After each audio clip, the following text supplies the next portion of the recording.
예수께서 이르시되 나는 생명의 떡이니 내게 오는 자는 결코 줄이지 아니할 터이요 나를 믿는 자는 영원히 목마르지 아니하리라.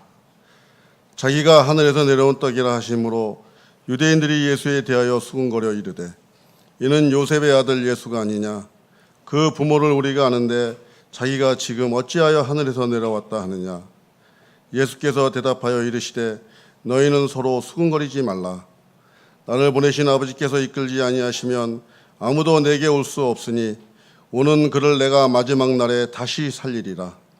선지자의 글에 그들이 다 하나님의 가르치심을 받으리라 기록되었은즉 아버지께 듣고 배운 사람마다 내게로 오느니라.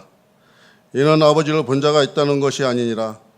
오직 하나님에게서 온 자만 아버지를 보았느니라.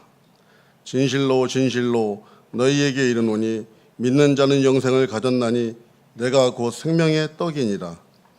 너희 조상들은 광야에서 만나를 먹었어도 죽었거니와 이는 하늘에 내려오는 떡이니 사람으로 하여금 먹고 죽지 아니하게 하는 것이니라. 나는 하늘에서 내려온 살아있는 떡이니 사람이 이 떡을 먹으면 영생하리라. 내가 줄 떡은 곧 세상에 생명을 위한 내 살이니라 하시니라. 아멘. 하나님 말씀.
아멘.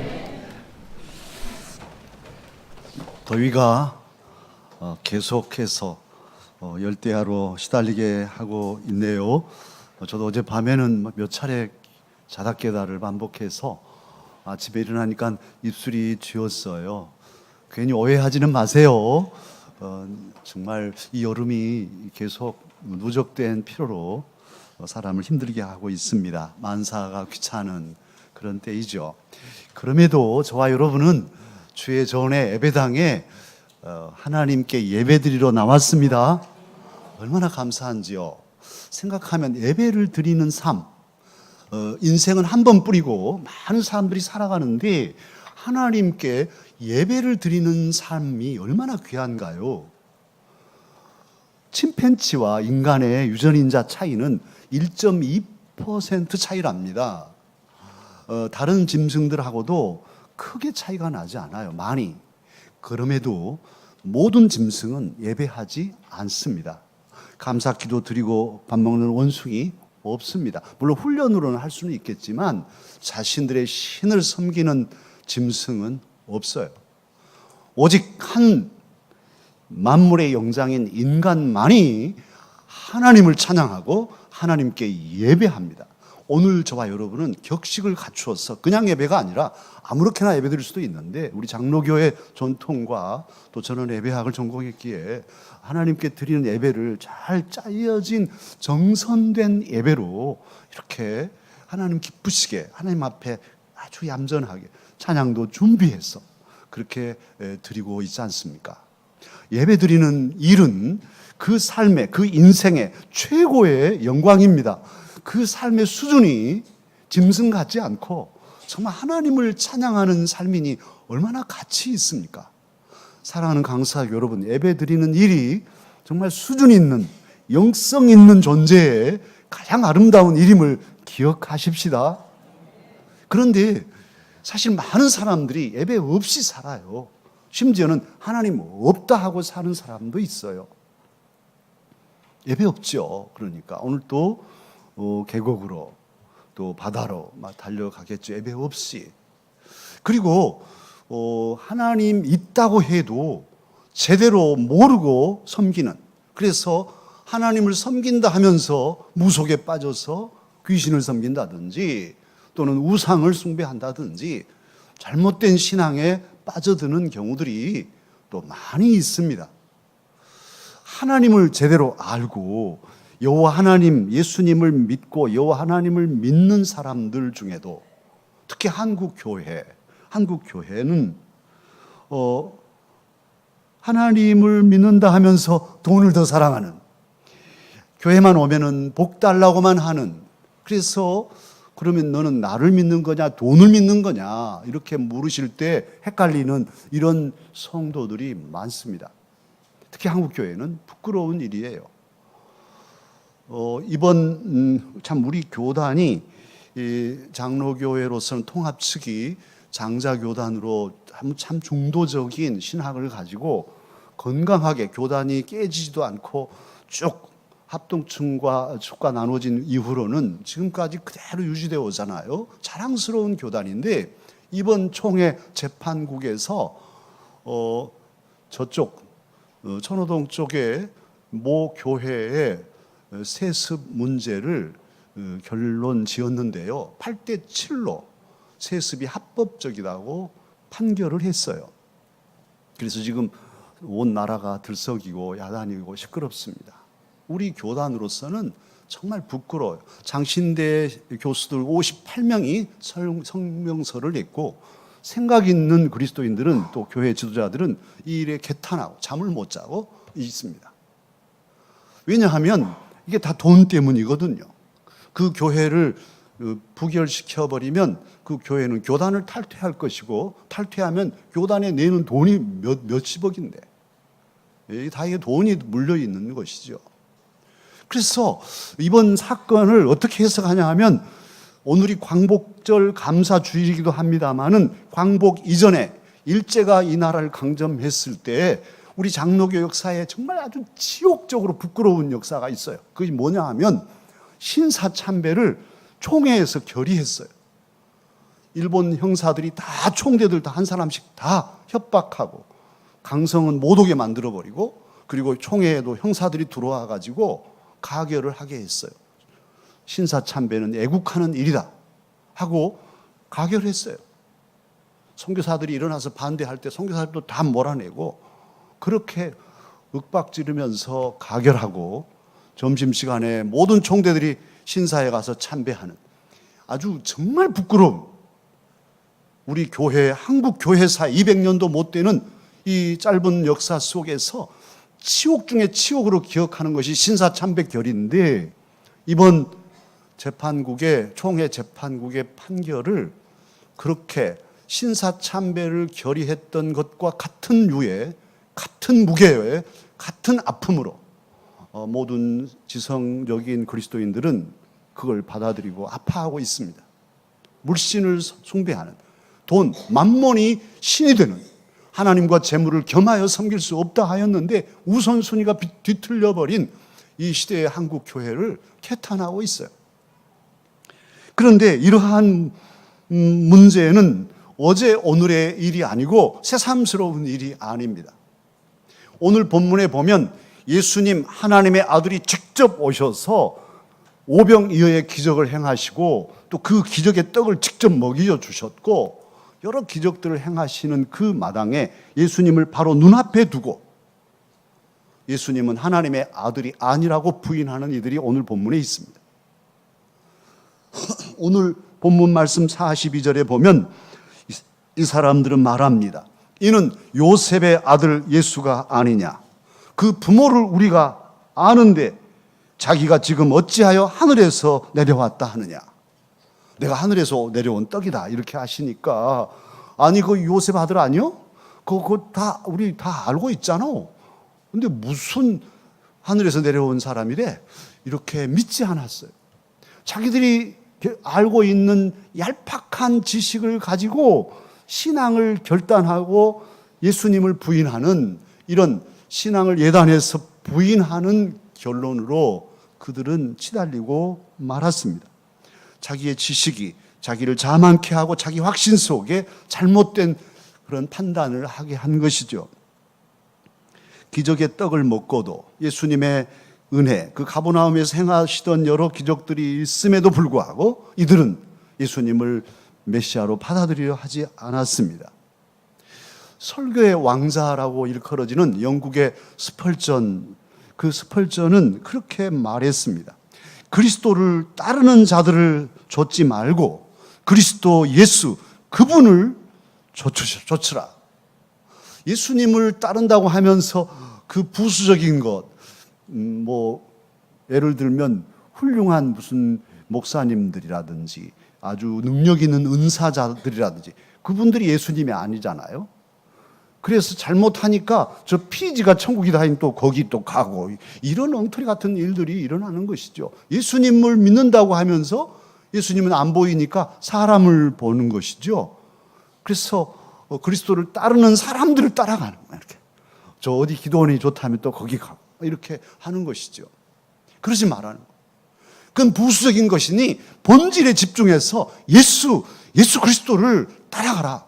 그분을 닮고 그분에게 전력해서 나아가야지, 다른 어떤 교회의 무슨 명예나 교회의 어떤 직분이나 교회의 어떤 프로그램이나 누가 무슨 어느 교회가 뭘 잘한다 해서 이런 것에 치달리면 결국 실패하는 것이니까요. 목사인 저도 마찬가지. 예수 그리스도의 복음으로 집중해 가는 것이지 다른 것은 다 부수적인 거예요. 그래서 그 부수적인 것을 따라가면 꼬리 가지고 머리가 꼬리 노릇하고 꼬리가 머리 노릇하는, 전도되는, 가치가 전도되고 본말이 전도되는 이런 웃지 못할 일들이 신앙 안에도 일어나기에 그리스도 그분을 좇으라, 이렇게 스펄전은 말했습니다. 사랑하는 강사 여러분, 지식은 이성적인 판단이죠. 1 더하기 1, 이것은 둘이다, 믿어라. 믿어야도 너 1 더하기 1은 2야, 이렇게 말하지 않습니다. 그냥 1 더하기 1 알겠어? 예, 이해했어요. 알았어요. 그건 지성으로 이해하는 거예요. 2 더하기 2는 그럼 뭐냐? 1 더하기 1은 2였으니까 2 더하기 2는 4이네. 이렇게 지성적으로 판단하는 것이 2 더하기 2는 4야. 믿어. 꼭 믿어야 돼. 이렇게 하지 않아요. 그러나 하나님은 증명할 수 없어요. 하나님 어떻게? 하나님이 계신데, 하나님 우리 사랑하신데 너 믿을래? 알아요. 나 믿겠어요. 아무 무슨 이성적인 판단이 없어도 믿겠어요 하는 것이잖아요. 이건 결단이고 믿음이에요. 그래서 이성과 믿음, 이것은 항상 상충됐어요. 우리 교회 역사에 믿음이냐 이성이냐, 이거 신학자들의 논쟁거리였어요. 그러나 사실 생각해 보면 이성도 하나님이 우리에게 주신 것이거든요. 판단할 수 있는 능력도 하나님이 주셨어요. 성경 우리가 읽습니다. 성경을 읽는데 이성적인 판단 전혀 하지 않고 믿으라, 믿음을 가지고 읽어지나요? 이성적으로 관찰하고 또 단어들을 해석하고 국어적인 어떤 이성적인 훈련 속에서 이 말씀을 촘촘히 잘 읽고 문맥을 생각하고 그리고 나서 그렇게 읽어갈 때 마음속에서 믿음이 생기고 믿어지고 오병이어의 기적도 믿어지고 이런 게 같이 상생한단 말이에요. 서로 조화를 이룰 때에 우리의 신앙은 건강한 신앙이 되는 거예요. 이성과 신앙은 분리되는 것이 아니라 잘 조화를 이루어야 합니다. 그런 점에서 이성을 추구하는 과학과 믿음을 추구하는 종교는 분리되는 것이 아니라 과학과 종교마저도 함께 할 때 사회에 선한 영향력을 끼칠 수 있어요. 종교 없는 과학은 사람을 마구잡이로 죽일 수 있어요. 그래서 이게 조화를 이룰 때 우리가 행복해지고 건강해지는데요. 저와 여러분이 그리스도인으로서 어떤 신앙을 갖기를 원합니까? 사실은 지성을 가진 그리스도인, 무식한 그리스도인이 아니라 참 그분 예수 믿는다고 해도 정말 교양도 없고 이런 말 들을 이유가 없잖아요. 꼭 대학에 가야만 배우는 게 아니니까. 그래서 정말 지성적인 면에서도 이성을 가지고 스스로 교양도 넓히고 많은 것을 배우고 익히고 요즘에는 인터넷이 발달해 있기 때문에 앉아서도 천리를 볼 수 있잖아요. 그래서 지성적인 면에서도 뒤서지 않고 그리고도 인성 면에서도 정말 따뜻하고 덕스러운 품성을 갖추고 그리고도 영적으로 영성에 있어서도 정말 큰 깊이를 가진 지성과 인성과 영성이 아름답게 성숙한 그런 그리스도인을 많은 사람들은 좋아할 것이고 그 그리스도인이라 말로 많은 사람들에게 선한 영향력을 끼치게 될 것입니다. 주님은 저와 여러분이 지성과 인성과 영성에서 물러서지 않고 뒤서지 않는 그런 성숙한 그리스도인이 되기를 원하고 계십니다. 그런데 주님을 자기의 이성의 판단으로만 우리도 그 부모 아는데 어떻게 저 예수는 하나님 아들 아니야 하고 부인하는 이 사람들 앞에서 주님은 당신의 정체성을 선포하십니다. 그 말씀이 아까 우리 박 지사님이 읽어주신 35절입니다. 35절을 다 함께 우리가 읽어보실까요? 예수께서 이르시되 나는 생명의 떡이니 내게 오는 자는 결코 줄이지 아니할 터이요 나를 믿는 자는 영원히 목마르지 아니하리라. 예수님께서는 나는 생명의 떡이다 이렇게 말씀하십니다. 구구한 수사가 붙어 있지 않아요. 나는 뭐뭐한 생명의 떡이다 이렇게 하지 않고 나는 생명의 떡이다. 오늘 48절에서도 내가 곧 생명의 떡이니라. 51절에서도 나는 하늘에서 내려오는 떡이니 이렇게 말씀하십니다. 나는 세상의 빛이다. 나는 선한 목자다. 나는 부활이요 생명이다. 주님은 나는 무엇이다 하고 당신의 정체성을 밝히셨는데 수사가 없어요. 진리는 더더욱 생명에 관한 진리는 단순합니다. 대학원에 나와야 아는 것이 아니에요. 난 놓고 기억자를 몰라도 알 수 있는 진리는 단순한 거예요. 우리 예수님 그렇게 아주 단순 명제로 나는 생명의 떡이다. 나는 부활이요 생명이다. 나는 선한 목자다. 나는 세상의 빛이다. 이렇게 말씀을 주셨지요. 오늘도 여러 차례 나는 생명의 떡이다. 나는 그 생명의 떡이라고 내가 하늘에서 온 떡이라니까 이렇게 계속 말씀하고 계세요. 왜 그러실까요? 뭐가 아쉬워서 나는 생명의 떡 믿으려면 믿고 믿지 않으려면 말아 이렇게 하셔도 될 텐데 왜 이렇게 아쉬운 듯이 나는 생명의 떡이야. 나는 하늘에서 온 떡이라고 너희들 내가 생명의 떡이야. 나를 먹어야 살아. 이렇게 말씀하십니다. 이 말씀이 왜 이렇게 자주 반복하실까? 보면 여기서 부모님의 마음을 이해할 수 있어요. 부모님들이 자녀를 기를 때 여러분도 그러시잖아요. 저도 어릴 때 저희 아버님 어머님이 그렇게 기르셨다 하더라고요. 저는 기억이 없는데 그런데 제 아이들도 몇 살, 3살, 그러면 3번만 먹자 하고 숟가락에 밥 얹어서 거기다 또 맛있는 반찬이라도 하나 얹어가지고 밥 먹자 하고 쫓아다니는. 그런데 또 손주들도 지금 모르고 다니고 있으니 이게 집안 내림인가? 근데 우리 집안만이 아니라 다들 그러시죠? 부모 마음이 이 녀석이 안 먹는데 안 먹으면 뻔하지 뭐 건강하지 못할 것이니 이걸 먹어야 산다. 이 녀석 너 그래야 건강해질 거야. 이렇게 하고 먹이로 다니잖아요. 우리 예수님이 그러시는 거예요. 나는 생명의 떡이야. 나를 먹어야 산다. 안 먹어도 되는 게 아니야. 먹어야 돼. 나는 하늘에서 온 떡이다. 이렇게 반복해서 계속해서 말씀하고 계십니다. 안 믿어요. 안 먹어요. 안 먹으면 안 돼. 나를 먹어야 영원히 산다고 이렇게 하시죠.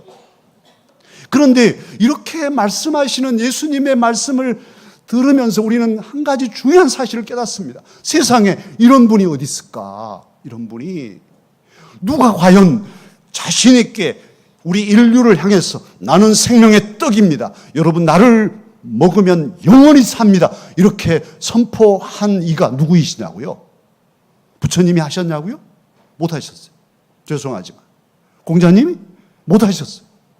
마호메트 못했어요. 오직 한 분 예수님만이 나는 생명의 떡이다. 나를 먹는 자는 영원히 산다. 엄청납니다. 놀랍습니다. 어떻게 이런 일이 예수님만이 하셨어요. 그리고 그 예수님을 저와 여러분은 믿고 있어요. 예수님이 이렇게 하시는 것은 그냥 말로만 하신 것이 아니잖아요. 당신이 말씀하신 대로 당신의 몸 전체를 깨뜨려서 십자가에서 그 몸이 찢기시고 그 존귀하신 몸을 깨뜨려 우리를 주시고 그 생명의 피를 흘려서 저와 여러분의 죄를 사하여 주셨습니다. 이걸 복음이라 합니다. 예수님이 사람 되어 오시고 사시고 죽으시고 부활하시고 승천하시고 다시 오실 이 전체 사역을 가리켜서 복음, 복된 소식, 기쁜 소식, 생명의 소식이라 합니다. 이 복음은 저와 여러분을 구원하는 완전한 진리입니다. 완전한 구원을 주시는 완전한 생명의 말씀입니다. 완전한 사랑입니다. 그리고 저와 여러분과 모든 사람을 살려내는데 충분한 은혜입니다. 예수님은 생명의 떡으로서 우리에게 생명을 주시는데 이 생명은 무엇일까요? 어떤 생명일까요? 죄에 매인 생명이 아닙니다. 그리고 겨우겨우 어쩔 수 없어 살아가는 연명하는 그런 생명도 아닙니다. 예수님이 저와 여러분에게 약속하신 생명은 죄와 사망에서 해방된 영원히 자유로운 생명입니다. 저와 여러분이 누리는 생명은 자유의 생명이에요. 성령 안에 자유하리라. 너무너무 놀랍죠. 죄와 사망의 법에서 해방시켜 주신 오늘 이 광복절인데요. 빛을 회복하는 절기잖아요. 일제의 강점기에서 벗어나서 손잡고 막 춤추면서 기뻐하던 그 자유의 기쁨. 자유가 아니면 죽음을 달라 하는 이 자유, 이것이 예수님께서 십자가에 달려 죽으심으로 우리에게 생명을 주셔서 이 참 자유로운 생명을 얻게 하여 주셨습니다. 그러기에 예수님이 주신 이 생명은 최고의 가치를 지닌 생명이요, 세상에서는 얻을 수 없는, 세상에는 없는 생명이며 예수님 외에는 누구도 줄 수 없는 영원한 생명임을 감사하십시다. 이 예수님께서 당신이 생명의 떡이라고 말씀하시면서 오늘 또 저와 여러분에게 오라 초청하셔요. 조금 전에 다시 읽었던 35절 말씀, 내게 오는 자는 줄이지 않을 것이다, 배고프지 않을 것이다 하는 말씀과 내게 오는 자와 또 나를 믿는 자는 영원히 목마르지 않으리라. 그래서 내게 온다는 말씀과 나를 믿는다는 말씀을 딱 같이 묶어놓고 계셔요. 그러니까 여기서 보면 예수님께 오는 것, 예수님께 나아가는 것이 곧 믿음의 행위임을 알 수 있습니다. 예수님께서는 저와 여러분이 우리의 이 몸으로 밖에 드러나는 행동을 취함으로써 우리의 예수님을 향한 믿음을 제시하게 하셨습니다. 사람은 놀랍습니다. 마음이 안 가도, 마음에 정이 없어도 몸이 자꾸 만나면 정이 들게 돼 있어요. 옛날 어르신들 그랬잖아요. 아버지들끼리 자기들끼리 놀면서 우리 집 아들 낳네? 자네 집도 아기 가졌다며? 딸 나면 우리 사돈 몇세? 그러세? 그랬더니만 아들하고 딸하고는 아무 상관없이 이미 맺어졌어요. 그래서 장가 갈 때쯤 되면 야 너는 저 앞동네 그 순이한테 장가 가야 된다. 그러면 또 그렇게 했잖아요. 그래서 한 번도 못 본 얼굴들끼리 이제 첫날 밤 만나서 서먹해가지고 그렇게 정 없이 시작했는데 살다 보니까 정이 있고 자식들도 낳아 기르고 그러다 보니 나중에는 영감할 놈밖에 없어요. 그래서 정말 행복한 삶을 살고 그랬잖아요. 마음은 믿음이 없지만 예수님 잘 안 믿어져. 그래도 몸이 자꾸 이렇게 주님 앞에 나아가면 내게 오면 줄이지 않겠다고 하셨어요. 주님께서 믿음을 마음속에 채워주시는 것이죠. 지금은 참 믿음이 아직 없다고 해도 예배당에 나와서 예배를 드리면 졸다 갈지라도, 심지어는 졸다 가도 믿음으로 주님께서 채워주십니다. 콩나물 보십시오. 콩나물 기를 때 콩나물 지푸라기를 이렇게 해서 앉혀서 거기 콩 뿌리고 또 재 뿌려서 거기에 또 콩 뿌리고 이래서 막 하죠. 그리고 밑에는 이 시루 구멍이 다 뚫어져 있잖아요. 물 훅 부으면 다 빠져 없어지는. 그런데 어떻게 그 콩나무가 물이 자라나요? 다 물 빠져버리잖아요. 그런데 신기합니다. 물은 다 빠져도 콩나물은 자랍니다. 마찬가지 와서 졸고 가셔도 믿음 생길까요? 믿음 생깁니다. 그건 하나님이 하시는 일이에요. 졸리면 잘 주무시고 가세요. 그래도 집에서 주무시면 믿음 안 생겨요. 여기 와서 주님 저 왔어요 하고 주무시더라도 주님께서 이슬비에 어쩌듯이 믿음이 생기게 해주신단 말이에요. 몸들이기가 쉽지 않죠. 교회에 오시려면 한 주 빠지고 그때는 다음 주에 가면 되겠지. 2주 빠졌어요. 그러면 이제 가면 또 안내석에서 목사님 어째 빠졌어? 아이고 그냥 올해 이번도 말자. 3번 이제 그러면 이제는 정말 믿음도 없어지고 나중에 아예 안 믿는 사람하고 같은 수준이 돼버려요. 저는 우리 강서교회를 이끌면서 아쉬운 때가 많아요. 우리 성도님들이 참 믿음이 이렇게 피어나가서 정말 보면 너무너무 예쁘잖아요. 그냥 진짜 예뻐요. 저분 정말 신앙이 저렇게 예쁘게 살아니 너무 예쁘다. 훌륭한 믿음의 사람 됐으면 좋겠다 하고 기도해주고 그리고 속으로 이렇게 했는데 나중에 안 보여. 목사님들한테 왜 안 보이신다. 몇 주 지금 안 빠졌다. 이렇게 점검해라. 뭐 이렇게 하는데 나중에 보면 못 일어나시더라고요. 그러면 정말 가슴이 아파요. 직접 제가 가서 간곡하게 부탁하기도 하지만 못 일어납니다. 어려워요. 그게 왜냐하면 몸이 잘 안 가는 거예요. 마음도 안 가고 몸도 쑥스럽고. 그런데 참 힘들더라도 옆에 사람 의지하고라도 주의 전에 몸이 나오면 몸이 있으면 나중에 믿음도 생기고 이 믿음이 우리를 수준 있게 하고 정말 신앙이란 것은 영원한 세계를 바라보며 똑같이 장사하고 사업하고 살지만 우리의 영적 수준이 우리의 삶을 받쳐주는 기초 자체가 질이 다르잖아요. 우리는 이 참새들처럼 뱁새 붉은 눈 오목눈이처럼 대밭에서 하면서 저 남명을 날아가는 붕새를 보면서 뭔 짓거리요? 저렇게 뭐 할까? 남명을 날아가는 붕새는 밑에서 떠들고 야단해도 저 남쪽 그 하늘나라를 향해서 가는 것이죠. 우리의 수준은 달라요. 이 귀한 믿음을 어찌 잃어버릴 수 있냐고요. 몸들여서 믿음을 얻고 기쁨으로 사랑하는 자녀손들까지도 당당하게 아름답게 그렇게 살아가는 저와 여러분이 되기를 주님은 원하십니다. 몸으로 예수님께 나오면 나중에 마음 안에 생각 안에 믿음이 생기고 결국에는 그 믿음을 입술로 고백하게 하시고 또 삶으로 고백하며 살게 하여 주실 것입니다. 오늘 특히 예수님 오늘 43절에서 그 당시 유대인들에게 말하지요. 수군거리지 마라. 사람들이 수군거리고 있었어요. 우리 뭐 알잖아. 저 요셉 아들이야. 요셉 큰아들. 뭐 이런 고향이 저 나사렛이야. 우리 알잖아. 뭐 이렇게 수군하고만 있었어요. 그럴 때 예수님 44절에서 예수님께 내게 오는 그를 내가 마지막 날에 다시 살리리라. 이렇게 말씀을 하시죠. 잡다한 생각과 의심과 갈등으로 수군거리기만 하는 것은 믿음이 아닌 거예요. 그건 믿음의 시작도 아니에요. 신앙은 수군거리는 것이 아니라 결단하는 것입니다. 천리길을 어떻게 갑니까? 우리가 목포를 간다고 하십시다. 목포를 어떻게 가는가요? 여기 앉아가지고 막 인터넷에서 조사하면서 이거 서해안 고속도로 타면 빨리 가네? 얼마 만에 가는데? 그 어디 휴게소에 가면 맛집 있네? 뭐 맛있겠네?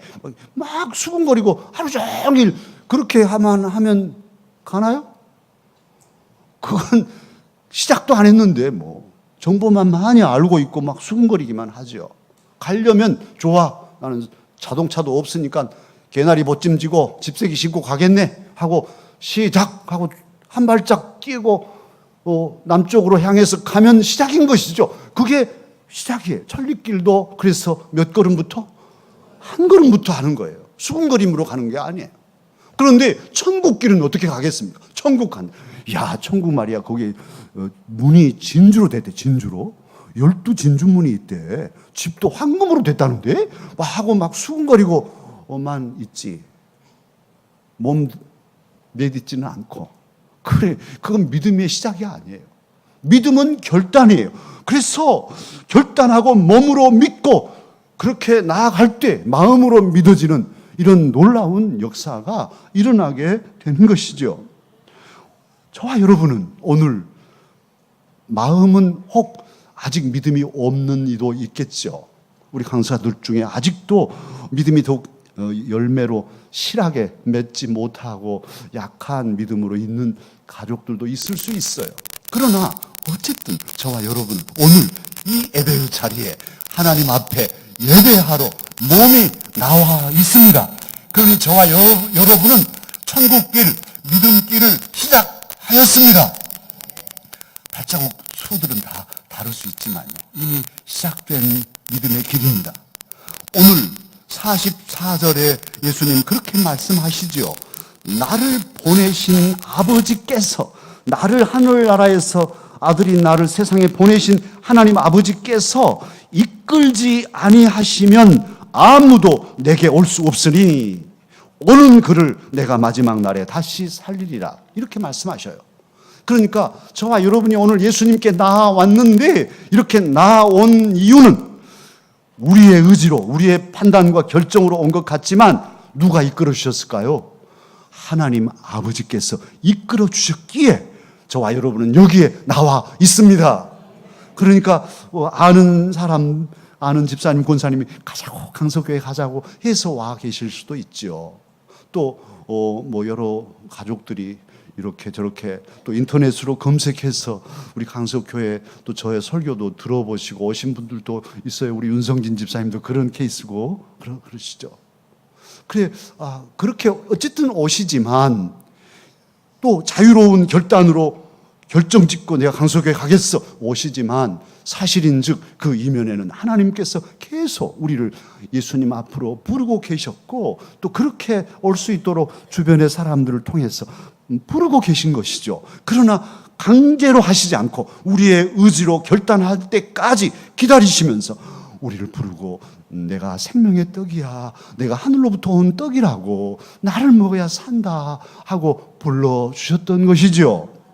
오늘 그런 점에서 저와 여러분은 주님 앞에 나왔는데 이 일은, 여러분이 앉아있는 이 자리는 그러니까 예사로운 자리가 아니라 하나님의 놀라운 은혜요, 저와 여러분을 부르신 하나님의 사랑이며 여러분이 몸으로 예배하는 이 태도가 기적임을, 하나님의 미러클임을 잊지 마십시다. 우리를 사랑하시는 예수님, 오늘 또 우리를 이곳으로 오라고 부르신 그 예수님께서는 저와 여러분 몸드리는 이 시간 저와 여러분에게 친히 말씀해 주십니다. 47절, 48절을 제가 흠정역으로 읽겠습니다. 진실로 진실로 내가 너희에게 이르노니 나를 믿는 자에게는 영존하는 생명이 있느니라. 내가 곧 그 생명의 떡이로다. 아멘. 기도하겠습니다. 은혜로우신 주님 감사합니다. 천번 만번 죽어 마땅할 죄인들이요